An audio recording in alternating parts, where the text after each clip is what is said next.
d'être avec un auteur durant cet après-midi. Nous avons le grand plaisir. Alors je vous présente ceux qui ne le connaissent pas, donc Hervé Delouche, qui est mon complice pendant tout ce festival. Et pour que vous compreniez bien à quel titre il est là, on a mis, voilà, 813, parce que donc Hervé est le président, l'ancien président de l'association 813, qui est une association absolument extraordinaire, à laquelle je vous conseille d'adhérer, qui en fait beaucoup pour la littérature policière. Et nous avons le grand plaisir d'accueillir pour la première fois au Goéland Masqué Hervé Lecor. Nous n'avions pas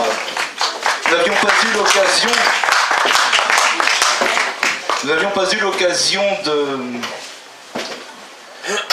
de finaliser cette rencontre les années précédentes pour un certain nombre de raisons, parce qu'on s'était contacté, ça fait quelques années, lorsque j'avais découvert, je passe ce livre que vous connaissez peut-être, L'homme aux lèvres de Saphir, qui est un livre absolument exceptionnel que je vous demande donc d'acquérir de toute urgence tout à l'heure.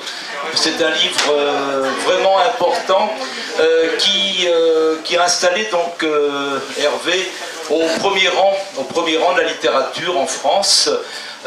Sa caractéristique incontestablement, c'est à chaque roman de créer un univers différent, de parcourir le passé, de parler du présent et de savoir adapter à chaque fois une forme d'écriture qui correspond à la fiction qu'il met en scène. Et ceci est vraiment un élément de force tout à fait remarquable. Et pour vous montrer à quel point il s'est créé une atmosphère, nous lui avons proposé de lire l'extrait de son dernier roman qui est paru, cela fait donc quelques mois maintenant. Un superbe titre, prendre les loups pour des chiens, dont il nous expliquera donc tout à l'heure peut-être le mystère de ce titre. Et voilà, les choses volent, c'est formidable. Les goélands volent. Bon, c'est le tout début du bouquin. Il l'avait libéré 1 heure plus tôt que prévu et comme il pleuvait, il avait dû attendre sous l'espèce d'abribus installé au rond-point, l'entrée de la prison derrière lui avec pour tout paysage un champ de maïs, de l'autre côté de la route et le parking, ses portiques et ses grilles et ses allées-venues, et les allées et venues des visiteurs, femmes, enfants, vieillards, le claquement sourd des portières. Il s'était penché et avait vu les hauts murs qui couraient sur près de 400 mètres et ça lui avait remué l'échine d'un méchant frisson. Il s'était assis sur le banc de bois, enfoncé sous cet abri, pour en voir le moins possible alors qu'il avait rêvé pendant ces années d'embrasser des yeux l'horizon tout entier, sans le moindre obstacle. Il avait posé son gros sac de voyage à ses pieds, gonflé et bosselé, pesant le poids d'un âne mort à cause des livres qu'il avait fait venir pendant sa détention, et qu'il tenait à faire sortir comme il aurait emmené des animaux familiers, doux et fidèles. Donc c'est le tout début de Prendre les loups pour des chiens. Est-ce que tu peux nous dire qui est Franck et pourquoi était-il en prison, puisque là on vient d'assister à sa sortie, faire un petit retour en arrière. Franck, c'est un jeune homme qui a 25-26 ans. Il a fait 5 ans de prison pour un braquage, celui d'un supermarché. Braquage au cours duquel il a été arrêté, alors que son frère aîné, il l'a fait en sa compagnie, a pu s'échapper avec, c'est un détail important, avec l'argent, le butin sur lui. Oui, c'est important, mais cet argent va courir après tout le long du bouquin. Bref, et le voilà qui sort et qui, croyant être accueilli à la sortie par son frère, donc son frère aîné, se retrouve accueilli par une jolie jeune femme, très affriolante, qui s'appelle Jessica, et qui va l'emmener pour l'héberger chez ses parents, dans sa famille. Et ces gens, dont le père et la mère, vivent dans le sud de la Gironde, dans un endroit plutôt isolé, dans dans une forêt, au milieu de la forêt de pins là-bas, comme c'est le décor là-bas. Un décor assez rébarbatif fait de routes en ligne droite interminables et de plantations de pins mais sur des milliers et des milliers d'hectares. Je ne vous conseille pas vraiment d'aller passer des vacances là-bas. On s'ennuie beaucoup, c'est très triste. Or l'été c'est écrasé de chaleur et l'hiver c'est des trucs à se pendre quoi. En fait. Le plat pays de Bresle à côté c'est la Côte d'Azur. Bon bref, mais non je plaisante un peu. J'exagère juste à peine, mais en tout cas c'est le décor que moi je voulais pour ce livre, hein, parce qu'il est plombant, etc. Peut-être qu'on en reparlera. Voilà, en tout cas il se retrouve dans cette famille. Les deux parents la mère surtout est d'emblée très très hostile. Et il va se créer, se faire entre lui et cette femme Jessica une liaison purement animale. C'est pas une histoire d'amour, il n'y a pas l'ombre d'un sentiment là-dedans, mais purement animal, purement sexuel, basé uniquement sur le désir de Frank et sur l'espèce de dérèglement mental dont Jessica est ou l'objet ou la victime, je ne sais pas trop comment le dire, parce que de victime elle passe parfois à bourreau, donc c'est assez compliqué. Voilà. Alors tu campais ce décor en dehors du fait que tu nous as donné à tous l'envie d'aller passer nos vacances dans ce sud, enfin ces landes du sud de la Gironde. Il y a justement une chose avec ces forêts de pins, sans jouer trop avec ça, mais enfin, on imagine bien les forêts de pins, ce milieu dans lequel il va tomber, qui le rappelle, ça ressemble un peu à s'y méprendre au barreau de la cellule. Il est évident que c'est une nature triste, hostile. Il va tomber aussi dans un milieu qui n'est pas particulièrement très accueillant, en tout cas qui est étrange. Tu dis quelque part, il est échoué dans un nid de couleuvres aux prises avec des crotales. Est-ce que tu peux dire... Non, mais ça c'est le genre d'image relativement évitable, mais non, ça tient à c'est parlant, hein, je te rappelle. Non, ça tient à ma phobie des serpents. Ça, que je partage. C'est très perso et très intime. Donc immédiatement pour moi l'animal le plus effrayant au monde ça peut être un serpent. Mais enfin bon, fin de la parenthèse, vous n'en saurez pas plus que ça sur ma vie privée. Mais non, l'idée c'est qu'effectivement couleuvre parce qu'il y en a beaucoup et que j'en parle un petit peu à un moment donné dans le bouquin. Le crotal parce que le nid de crotal c'est aussi une allusion, à un roman de Jim Thompson qui s'intitule Le nid de crotal. Voilà. Donc, et qui en l'occurrence illustre assez bien le sujet du roman, à savoir que voilà, ça grouille, c'est très très venimeux, et cette famille-là, toute proportion gardée, ressemble un petit peu à ça. C'est-à-dire qu'on ne sait pas trop à quoi s'attendre, et l'idée est d'éviter d'y mettre une main, parce que sans quoi on se fait cruellement mordre ou envenimer. Parce qu'ils trafiquent avec des ferrailleurs, avec des dealers. Oui, ces gens sont... Le père en particulier est une espèce de mécano de l'ombre. Il trafique des voitures volées, il refait des moteurs, il remet à neuf des voitures, pourquoi pas de collection aussi. Enfin, il a tout ce petit trafic. Il est de mèche avec un gitan de la banlieue bordelaise, là, comme il y en a quelques-uns comme ça. Et voilà, c'est sa filière à lui, quoi. Et la mère, elle, qui est... Alors lui, là, c'est un personnage qui est plutôt bon enfant, qui a l'air comme ça, un peu... ouais, il est bonhomme, quoi. Il a l'air comme ça, plutôt brave mec. En fait, il est tout aussi pourri que son épouse. Et en revanche, la mère, elle, c'est quelqu'un de... D'emblée, elle manifeste son hostilité à l'égard de Frank. Tout de suite, Frank sent cette hostilité et se prend d'une espèce de haine presque instantanée à son égard. C'est très réciproque entre eux. Et cette femme, elle, pour arrondir malgré tout les fins de mois, parce que ça ne suffit pas toujours les voitures volées, elle fait quelques vacations dans une maison de retraite. Et là... alors ce sont des histoires, des faits divers de maltraitance à des personnes âgées qui me sont revenues pour écrire ça. Elle se comporte de façon tout à fait odieuse les personnes, les résidents qui sont là-bas. Elles se moquent de leur corps, elles se moquent de leurs vieux souvenirs, elles se moquent de leur...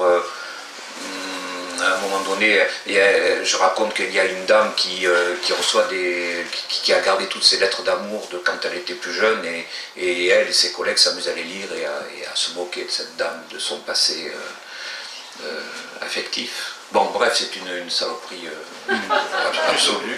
Et voilà. Bon, voilà, c'est pour vous faire un petit peu le portrait du fameux nid de Crottal accouplé avec des couleurs, si on peut. Et pourtant, dans cet univers sympathique, il y a quand même un petit chaperon rouge. Il y a une petite fille, Rachel, qui sait beaucoup de choses que l'on va découvrir petit à petit et qui effectivement nous permet peut-être d'avoir un peu plus de douceur dans cet univers. Oui, alors Rachel, de toute façon, je ne pouvais pas... Quand j'écris, en tout cas, il y a un moment donné où je trouve déjà pour moi, je trouve pour moi-même l'atmosphère trop étouffante. Donc j'ai besoin, mais ça c'est très perso, ne serait-ce que pour continuer d'avoir le plaisir d'écrire, j'ai besoin à un moment donné d'un petit peu de lumière, d'un petit peu de soleil. Et là j'étais parti sur un portrait de famille, si on peut dire, un portrait de groupe tellement noir, tellement sombre, que j'avais vraiment besoin de l'éclairer. Et j'ai pour théorie, je ne suis pas le seul, ça peut être très original, que là, on voit d'autant plus le noir qu'on voit bien la lumière. On doit jouer sur les contrastes. Et autant que je me rappelle, les films noirs américains qu'on est nombreux à avoir vus et aimés, se présentaient comme du noir et blanc la plupart du temps, se présenter comme des choses très contrastées, très expressionnistes comme ça dans les lumières, dans le noir, le blanc, le gris, bon, tout ça qui... Et donc j'avais besoin de Rachel, elle est d'abord apparue comme une espèce de lumière, mais je voulais, alors pardon pour la contradiction, pour l'oxymore, comme on dit de façon savante, mais c'est une lumière noire.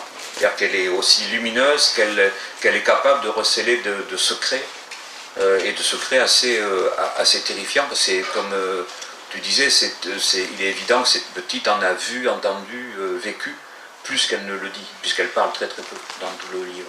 Donc au départ, ce personnage, je ne l'avais pas conçu je l'avais conçu simplement comme une présence, dont je ne savais pas trop quoi faire. Je ne fais pas de plan pour mes bouquins, j'écris comme ça au fil des idées qui me viennent.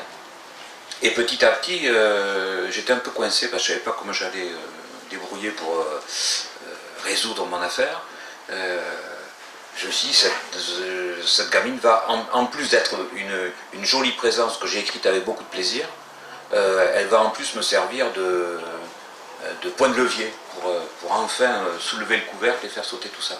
Voilà, donc c'est un personnage qui s'est élaboré peu à peu et auquel j'ai trouvé une vraie utilité dans le scénario, dans l'action, si on peut dire.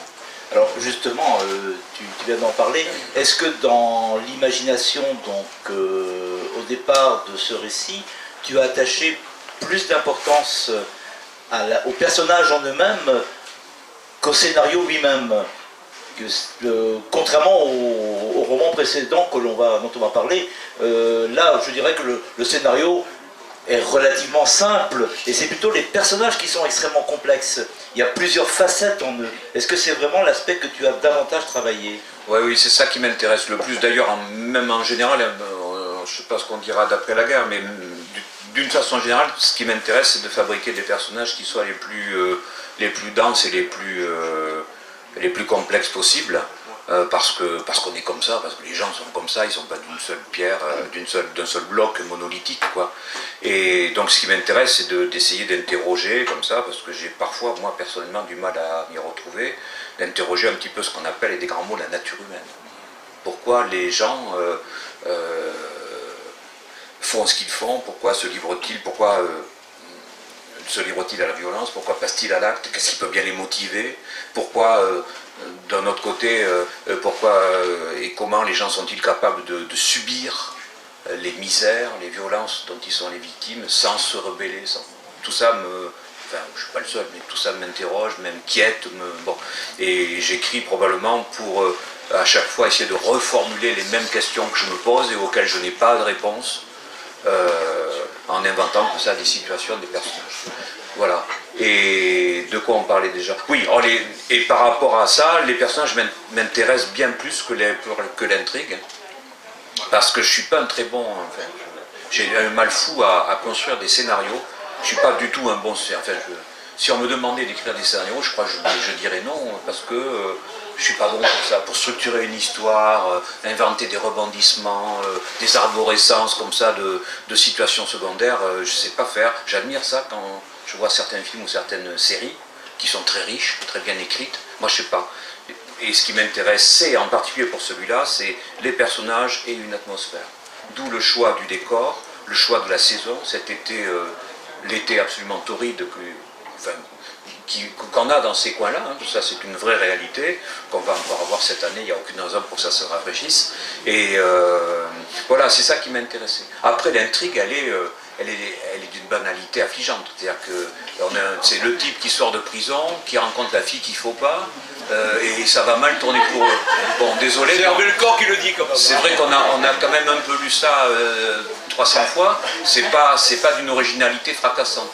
Mais ce qui m'intéresse surtout, c'est une fois que j'ai dit ça, que j'avais envie de raconter cette histoire, qui m'a été inspirée par un fait divers que j'avais lu dans le journal, une fois que j'ai fait ça, si je veux que ça tienne un petit peu la route, j'ai intérêt à bien camper mes personnages, faire en sorte qu'on puisse, qu'ils soient indécis, imprévisibles, et que la situation elle-même puisse être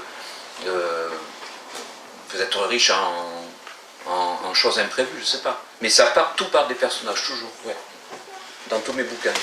Alors, c'est quand même, tu as été presque dur envers toi-même, enfin c'est quand même de toute façon une écriture et une atmosphère qui, moi, en tant que lecteur, m'a fait penser, enfin a fait écho à des écrivains américains pour ce type d'ambiance et de personnages comme Larry Brown ou Daniel Woodrell, mais que je crois tu aimes, parce que de toute façon un écrivain c'est aussi un lecteur, mais pour revenir à ça, par rapport aux personnages qui sont très importants pour toi, et puisque Roger a évoqué ton roman précédent, Après la guerre, on pourrait peut-être dire quelques mots sur ce livre, et aussi d'ailleurs sur un personnage qui n'est pas un personnage pour lequel on peut avoir une empathie directe, disons, mais qui est le commissaire Darlac, qu'on découvre très vite et qui est un personnage qu'on n'oublie pas. Alors, le commissaire Darlac, dans Après la guerre, c'est un policier. Comment on va dire ça? Alors, c'est dans sa situation, après la guerre, il tient la ville de Bordeaux sous sa férule, c'est-à-dire qu'il est... il connaît très très bien les truands, il les connaît un par un, il sait jouer de la rivalité, bon, voilà. Il sait faire ça, et il a été, pendant la guerre, la Deuxième Guerre mondiale, il a été un de ces policiers, c'est-à-dire à peu près 80-90% de la police française, qui a donné la main, bien volontiers, aux déportations, et donc à la Shoah, et à Bordeaux, comme ailleurs, mais enfin à Bordeaux, en 98, on a eu quand même le procès de Maurice Papon qui a fait grand bruit à l'époque et qui avait permis à la ville, qui est volontiers oublieuse de ses tares passées, de ses fautes, ça a permis à la ville un retour un peu douloureux sur son passé. De la même façon qu'elle a toujours volontiers oublié son passé de ville trafiquante d'esclaves, etc. C'est une ville, il y a vraiment un problème de mémoire à Bordeaux, hein. C'est vraiment un truc assez permanent, enfin bref. Et Darlac, il est un petit peu, voilà, je voulais qu'il incarne un peu tout ça à mes yeux, c'est la saloperie intégrale d'une police sans aucune morale, sans aucune éthique, ce qu'elle est souvent, puisqu'elle a priori, elle se range toujours, de par son devoir, du côté de l'État. Donc que cet État s'appelle une république ou que cet État s'appelle l'État français, la police est à son service. Donc voilà qui est Darlac, et donc et à la fin, après la guerre, il se retrouve en position de force, puisque nous savons tous que à la fin du conflit, après la libération, il a fallu assurer la continuité des services publics. Voilà. Donc on a repris les juges qui avaient juré leur fidélité à Pétain, on a repris les policiers qui avaient aidé, entre autres, à pourchasser la résistance, à arrêter les juifs, etc. On a repris les mêmes et on a recommencé. Ce qui m'a toujours fait bondir de rage, c'est quand en 2014, justement, on a fêté l'anniversaire de la libération de Paris. J'ai hurlé de rage quand je voyais ces braves policiers faire le coup de feu depuis la préfecture de police avec leur pétoire 7,65 contre des chars allemands, alors que les mêmes zigotos avaient encadré les bus qui menaient les gens à Drancy. Alors, c'était des reportages de télé, c'était des trucs grand public, donc il fallait surtout pas troubler la mémoire collective avec ça. Mais enfin, j'ai jamais entendu le moindre commentaire dire, mais ces gens-là, ces braves gens qui font mine de tirer, plus quand on les voit avec des petits pistolets comme ça, tirer sur un char d'assaut qui se trouve à 300 mètres, autant dire que c'est comme s'ils envoyaient une balle de ping-pong contre une voiture. Soyons sérieux, voilà. Bon, bref, déjà sur le plan militaire, c'est des comiques, et en plus sur le plan de l'éthique et de la résistance, c'est n'importe quoi. Enfin bref, voilà, ça y est, je me suis calmé maintenant. Mais voilà, Darlac, c'est tout ça à la fois, quoi. Et évidemment, il va se trouver confronté à un type dont il a été l'ami ou le copain avant-guerre et pendant la guerre, et ce type-là, dont il aura participé à l'arrestation, va venir se venger. Revenir se venger. Voilà pour l'idée. Merci Hervé. Est-ce que vous auriez des questions à poser à notre invité, parce que on a un micro baladeur donc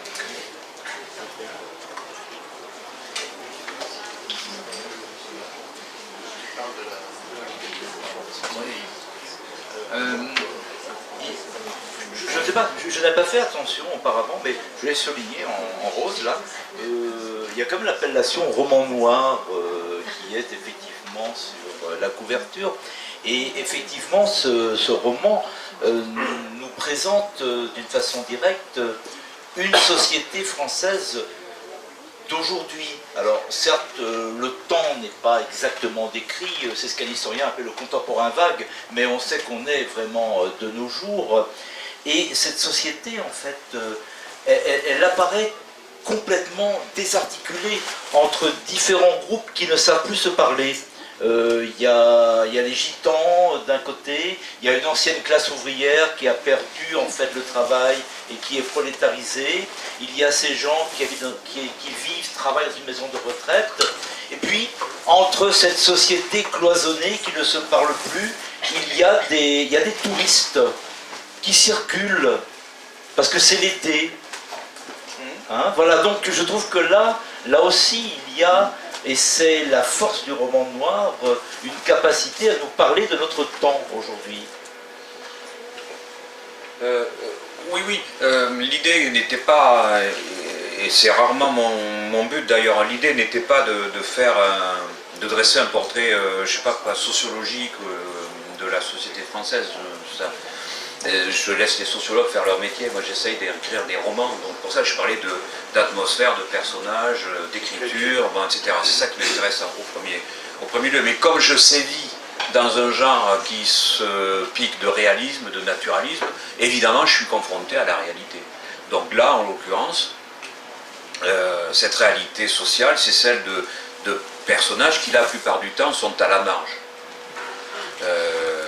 Sont des gens qui, et la famille toxiques là dont on parlait tout à l'heure, ce sont des gens qui sont tellement à la marge qu'ils n'ont plus aucun des codes sociaux en vigueur. C'est-à-dire qu'ils sont en dehors des lois, ils ont leurs propres règles, leurs propres codes, et peu leur importe qu'ils soient dans ou à l'extérieur de la société, en fait du corps social en particulier.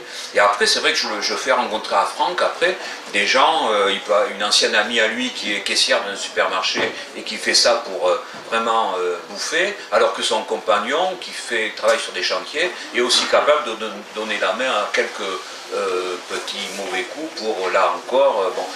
On est dans cette espèce de zone grise, comme ça, dont la société aujourd'hui est faite, enfin, dont une partie de la société est faite, et zone grise qui permet d'ailleurs à beaucoup de gens de survivre, alors que s'ils se contentaient soit de l'aide sociale, soit des salaires de misère qui leur sont servis, ils n'y arriveraient pas.